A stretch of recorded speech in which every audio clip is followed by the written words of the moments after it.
नमस्कार दोस्तों, मैं दीपक शर्मा अंग्रेश आपका स्वागत करता हूं द लीगल चैम्बर में। अब दोस्तों, आज हम वीडियो में एक काफी इंपॉर्टेंट जानकारी देने वाले हैं और ये जो जानकारी होगी बिल्कुल लेटेस्ट जजमेंट और कानूनी प्रावधानों के साथ आपको दी जाएगी। ये मान के चलें कि आज की वीडियो में आपको एक नई चीज सीखने को मिलेगी जो कहीं भी आपको मुफ्त में कोई नहीं बताएगा। देखिए, अगर एक व्यक्ति को ऐसा लगता है कि उसको कोर्ट में जाकर केस डालना चाहिए, तो कानून उसको अधिकार देता है कि वो राहत पाने के लिए कोर्ट में जाकर अपना दावा दाखिल कर सकता है। और वहीं जिसके खिलाफ कोर्ट में केस डाला गया है, उसको भी कानून में अधिकार मिले हैं कि वो वापस से अपना केस भी डाल सकता है। यानी कि दोनों पार्टी एक दूसरे के ऊपर अपना केस दाखिल कर सकती है। इसको बोला जाता है क्रॉस सूट, क्रॉस केस, जहां पर जिस पार्टी ने केस किया था उल्टा उसी के ऊपर केस डाल दिया जाता है। और यह जानकारी हर किसी को नहीं होती, क्योंकि ऐसा करने से सामने वाले व्यक्ति के ऊपर काफी ज्यादा दबाव हो जाता है। अब आज हम वीडियो में इसी टॉपिक के ऊपर चर्चा करने वाले हैं। कानून का कौन सा प्रावधान आपको यह अधिकार देता है? जब आप ऐसा कोई अधिकार इस्तेमाल कर रहे हैं तो कानून के किन किन प्रावधानों को ध्यान में रखना चाहिए? इसके अलावा जो इससे जुड़ी हुई बिल्कुल लेटेस्ट जजमेंट आई है वो इस बारे में क्या कहती है? तो ये मान के चलें कि अगर आपका कोई प्रॉपर्टी का केस चल रहा है तो ये वीडियो आपके लिए बहुत ज्यादा मददगार साबित होगी। अब दोस्तों, अगर आप लोगों को हमारी ये वीडियोस अच्छी लगती हैं, अगर आप लोगों को हमारी तरफ से किए गए एफर्ट्स अच्छे लगते हैं, तो मेरा आप लोगों से अनुरोध है, इस वीडियो को आप लाइक जरूर करें, ज्यादा से ज्यादा शेयर जरूर करें और अपना वैल्यूएबल कमेंट सेक्शन में जरूर लिखें। तो चलिए दोस्तों, अब आज की इस वीडियो को हम ज्यादा लंबा ना करते हुए आज की इस वीडियो को स्टार्ट करते हैं।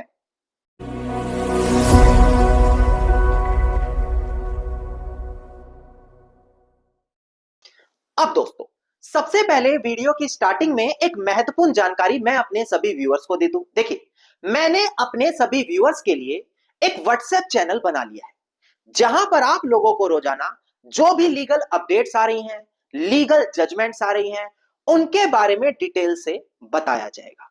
अगर आप भी घर बैठे हमारे साथ व्हाट्सएप चैनल ज्वाइन करना चाहते हैं तो इसी वीडियो के डिस्क्रिप्शन में आपको एक लिंक दिखाई देगा। मात्र उस लिंक पर आपको क्लिक करना है और आप हमारे साथ व्हाट्सएप चैनल के परिवार का हिस्सा बन जाएंगे। अब हम बढ़ते हैं अपनी आज की वीडियो की ओर। देखिए, अब आपको यहां से बड़ी ध्यान से वीडियो को देखना होगा। देखिए, एक व्यक्ति जब कोर्ट के अंदर जाकर अपना केस दाखिल करता है तो लीगल लैंग्वेज में बोला जाता है कि उसने कोर्ट में अपना सूट फाइल कर दिया है। नाउ, जिसके खिलाफ कोर्ट में दावा दाखिल किया गया है उसके पास दो तीन ऑप्शन होते हैं। जैसे कि सबसे सिंपल ऑप्शन है कि जो उसके खिलाफ केस डाला गया है वो उसका जवाब दे, जवाब देकर प्लेंटिफ के खिलाफ केस लड़े और केस को डिसमिस करा दे। दूसरा ऑप्शन होता है कि वो वहां पर एक 7/11 की एप्लीकेशन लगाए और जो प्लेंटिफ ने उसके खिलाफ केस डाला है उसको डिसमिस करा दे। तीसरा ऑप्शन होता है काउंटर क्लेम डालना, जिसके बारे में आज हम चर्चा करने वाले हैं। अगर आप कोड ऑफ सिविल प्रोसीजर 1908 का क्या देखते हैं, सेक्शन 6 क्लोज ए देखते हैं, तो वो बताता है काउंटर क्लेम के बारे में। काउंटर क्लेम का मतलब जिसके खिलाफ कोर्ट में दावा दाखिल किया गया है, सीपीसी उसको अधिकार देती है कि उसी दावे के भीतर वो प्लेंटिफ के खिलाफ उल्टा अपना दावा डाल सकता है।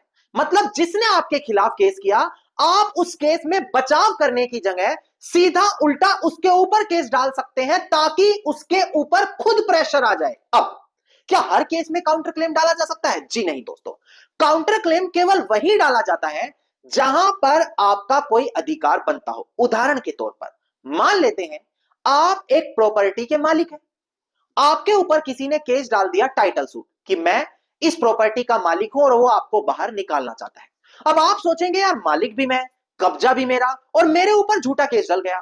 तो ऐसे केस में आप क्या कर सकते हैं, आप काउंटर क्लेम डाल सकते हैं कि जो व्यक्ति कोर्ट में केस लेकर आया वो झूठ बोल रहा है, कोर्ट सिर्फ उसके केस को खारिज ना करे बल्कि जो मैंने काउंटर क्लेम डाला है मुझे उसके आधार पर मालिक भी घोषित करे, मेरे पक्ष में डिक्री पास करे कि डिफेंडेंट मालिक है, जिसके खिलाफ केस डाला गया वो मालिक है। बेसिकली दोस्तों, काउंटर क्लेम इसलिए डाला जाता है, अगर आप काउंटर क्लेम नहीं डालेंगे तो सिर्फ सामने वाले व्यक्ति का केस डिसमिस होगा, पर अगर आपने काउंटर क्लेम डाल दिया तो फिर कोर्ट आपके पक्ष में निर्णय देगी, आपके नाम की डिक्री पास होगी, ताकि आप उसी केस के अंदर अपने नाम की जजमेंट लेकर खुद को उल्टा मालिक बना बैठे ना।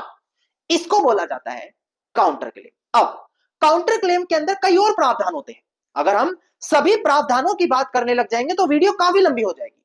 हम बात करेंगे अपनी आज की जजमेंट से जुड़ा हुआ। देखिए, अगर एक व्यक्ति काउंटर क्लेम डालने में इच्छुक है तो ध्यान देने वाली बात क्या है दोस्तों, जो केस कोर्ट में डाला गया है, जब उसका जवाब देगा वो व्यक्ति, तो जवाब के अंदर ही काउंटर क्लेम बनाकर जवाब सबमिट करेगा, ना कि अलग से जाकर दूसरा केस डालेगा। कारण दोस्तों, अगर एक व्यक्ति अलग से जाकर दूसरा केस डालता है तो वहां पर सीपीसी का सेक्शन 10 लग जाता है। सीपीसी का सेक्शन 10 कहता है रेस सब ज्यूडिस, मतलब कि अगर एक विवाद पहले से ही कोर्ट के अंदर चल रहा है तो उसके लिए आप कोई दूसरा केस नहीं दाखिल कर सकते। आपके पास रेमेडी है कि जो पहले केस डाला गया है उसी के अंदर जाकर अपना बचाव करो या काउंटर क्लेम करो। आप नया केस उसके नाम पर नहीं डाल सकते, और अगर आप नया केस डालने की कोशिश करोगे तो सेक्शन 10 सीपीसी के तहत आपका केस रोक दिया जाएगा, उस पर आगे सुनवाई नहीं होगी। अब इसी के अलावा बात करते हैं हम सीपीसी के सेक्शन 11 के बारे में, जो कहता है रेस जूडी काटा। ये क्या है? देखिए, अगर कोर्ट किसी भी फैसले के अंदर पहले अपना निर्णय दे चुका है तो आप उसके लिए नया केस नहीं डाल सकते। अगर आप काउंटर क्लेम करने की जगह बाद में चालाकी से नया केस डालते हैं और उसमें निर्णय पहले ही आ चुका है तो सेक्शन 11 कहता है कि आपके केस को वहीं पर डिसमिस कर दिया जाएगा। कारण, क्योंकि आपको पहले काउंटर क्लेम डालकर अपना अधिकार दिखाना था, बाद में नया केस डालकर आप अपने पक्ष में निर्णय नहीं ले सकते। ये चीज हर उस व्यक्ति को पता होना चाहिए जिसके खिलाफ कोर्ट में केस डाला गया है कि क्या मुझे तुरंत काउंटर क्लेम करना चाहिए, सेट ऑफ डालना चाहिए, 7-11 डालना चाहिए, क्योंकि अगर मैंने समय रहते कोर्ट से राहत नहीं मांगी तो बाद में सेक्शन 10 और सेक्शन 11 मुझे फेस करने पड़ सकते हैं। अब ये बेसिक जानकारी थी जो मैंने आपको यहां पर दी, ताकि अब हम जो लेटेस्ट जजमेंट के ऊपर बात करेंगे आपको सारी चीजें क्लियर हो जाए। अब एक बार डिस्प्ले पर देखकर ध्यान दीजिएगा, मैं केस टाइटल आपको डिस्प्ले पर दिखाकर क्लियर करूं। देखिएगा दोस्तों, डिस्प्ले पर केस टाइटल है अरविंद कुमार, जो यहां पर पिटिशनर है, वर्सेस त्रिलोक कुमार, जो हमारे यहां पर रिस्पोंडेंट है। मिसलेनियस पिटिशन नंबर है 2480/2021 और 12 मार्च 2024 का मध्य प्रदेश का ये आदेश है। नौ, यहां पर क्या हुआ, प्लेंटिफ ने यानी कि जो वादी था उसने कोर्ट में टाइटल सूट डाला और यहां पर कई सारे व्यक्तियों को प्रतिवादी बनाया, डिफेंडेंट बनाया, मतलब एक से ज्यादा लोगों के खिलाफ केस डाला गया। अब प्रेजेंट केस में देखने को यह मिला कि जो प्रतिवादी थे केस के अंदर, डिफेंडेंट 1, डिफेंडेंट 2, डिफेंडेंट 3, उनका आपस में विवाद है। तो उन्होंने क्या करा, जाकर नया केस दाखिल कर दिया। डिफेंडेंट 1 ने डिफेंडेंट 2 के खिलाफ एक नया केस डाल दिया। अब क्वेश्चन ये आ रहा है कि जब पहले ही संपत्ति को लेकर एक केस चल रहा है तो वहां पर नया केस कैसे डाल दिया? क्योंकि अगर कोई नया केस डालेगा तो वहां पर तो सेक्शन 10 सीपीसी लग जाएगा, मतलब कि जब एक केस पहले से चल रहा है तो उसके लिए नया केस थोड़ी डालेंगे डिफेंडेंट।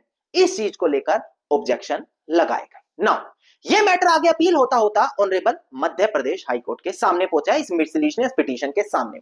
नाउ यहां पर ऑनरेबल मध्य प्रदेश हाईकोर्ट ने कहा, देखिए बड़ी ध्यान से समझिएगा, कि जिसने दावा दाखिल किया है वो प्लेंटिफ है और जो ये नया केस डाला है ये डिफेंडेंट ने आपस में डाला है, ना कि डिफेंडेंट ने प्लेंटिफ के खिलाफ डाला है। ये केस तो डिफेंडेंट आपस में लड़ रहे हैं, तो यहां पर तो काउंटर क्लेम हो ही नहीं सकता था, क्योंकि काउंटर क्लेम सिर्फ डिफेंडेंट प्लेंटिफ के खिलाफ कर सकता है, कोई नई पार्टी नहीं जोड़ सकता। और अगर एक डिफेंडेंट दूसरे डिफेंडेंट के खिलाफ दावा डालना चाहता है तो उसको मजबूरन नया कोर्ट केस ही जाकर डालना पड़ेगा।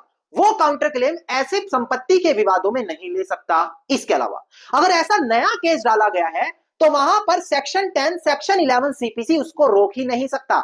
यह चीज साफ शब्दों में यहां पर बोली गई। अब दोस्तों, इससे आपको क्या समझना है कि प्लेंटिफ के खिलाफ अब डिफेंडेंट उल्टा क्रॉस सूट डालना चाहता है, क्रॉस केस करना चाहता है, तो वो काउंटर क्लेम का सहारा ले, सेट ऑफ का सहारा ले, 7-11 का सहारा ले, जो उसके लिए सबसे अच्छी रेमेडी है। पर अगर एक डिफेंडेंट अपने दूसरे डिफेंडेंट प्रतिवादी के खिलाफ डालना चाहता है तो काउंटर क्लेम वहां पर काम नहीं आएगा, वहां पर नया सूट ही जाकर आपको फाइल करना पड़ेगा और यह जजमेंट आपके काम आएगी, जो इस प्रकार के सूट को मेंटेनेबल बताती है कि काउंटर क्लेम सिर्फ डिफेंडेंट प्लेंटिफ के खिलाफ ही डाल सकता है। अब दोस्तों, अगर आप इस जजमेंट की कॉपी लेना चाहते हैं तो वीडियो के डिस्क्रिप्शन में नंबर दिया है, आप नंबर पर कॉल करके हमसे जजमेंट की कॉपी पा सकते हैं। धन्यवाद दोस्तों। उम्मीद करता हूं वीडियो में मिली जानकारी आप लोगों के लिए बेहद ज्यादा लाभदायक साबित होगी। अगर वीडियो में मिली जानकारी आप लोगों को अच्छी लगी तो वीडियो को आप लाइक, शेयर और कमेंट जरूर कीजिएगा। वीडियो से जुड़ा अगर आपका कोई क्वेश्चन है तो मुझे आप कमेंट सेक्शन में लिख सकते हैं। इसके अलावा अगर आप लोग इसी प्रकार की महत्वपूर्ण जानकारी रोजाना पाना चाहते हैं तो चैनल को जरूर सब्सक्राइब करें और नोटिफिकेशन बेल आइकन आप जरूर दबा दें।